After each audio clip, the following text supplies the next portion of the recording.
Hello fellow blenders, this is Peter here with PM Designs. In this video I'm going to show you a very easy way to make puddles on any surface.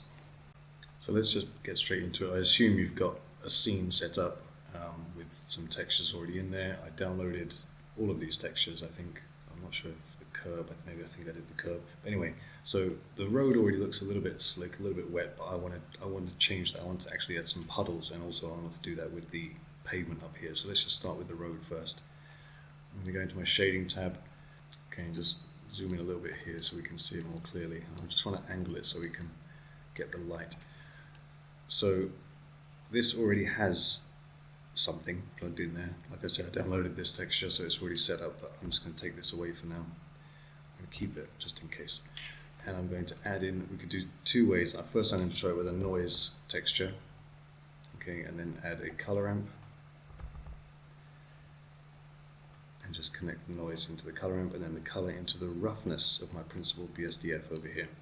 So what that's doing is the black of the noise is removing, is basically removing the roughness, which allows specular to come through.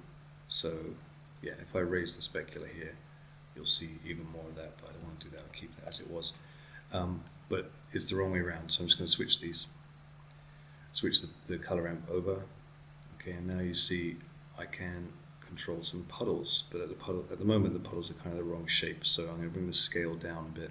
Well, I'm going to increase the scale, which actually means lower the number, because I want bigger puddles, right? And you're starting to see that we get some puddles coming through, but I want to give them some depth, because puddles would collect in the areas of the road which are not even, so that's easy. I'm just going to add in a bump node.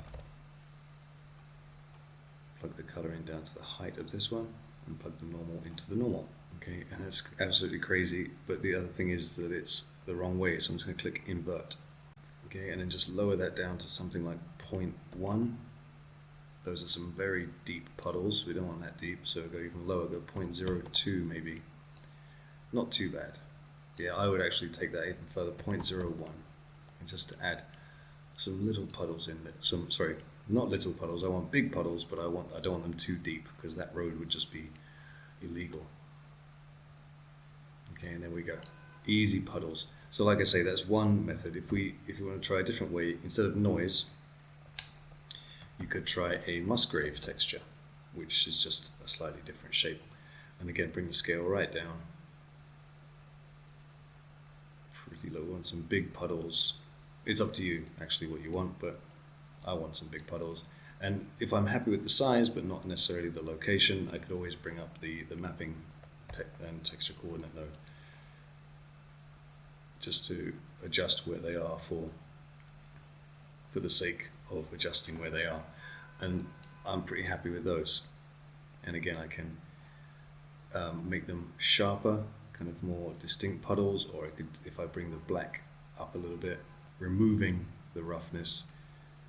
The white is the roughness, the black is the specular, so I'm removing the specular, the allowance for specular to come through. And if I bring that right down, we're going to have some very, very clear puddles. And that's basically it. Those are the two ways. You could add a noise texture or a Musgrave texture, or you could even mix those two together if you wanted to. And then you can play around with the settings of that. And I'm going to make my noise higher, and so now getting some more sort of sporadic puddles, not quite that large on the scale, maybe something like that. That looks like a pretty wet road. And again, just adjust the size of those puddles using the color amp. So there you go. If you found that useful, please drop a like. Thanks very much.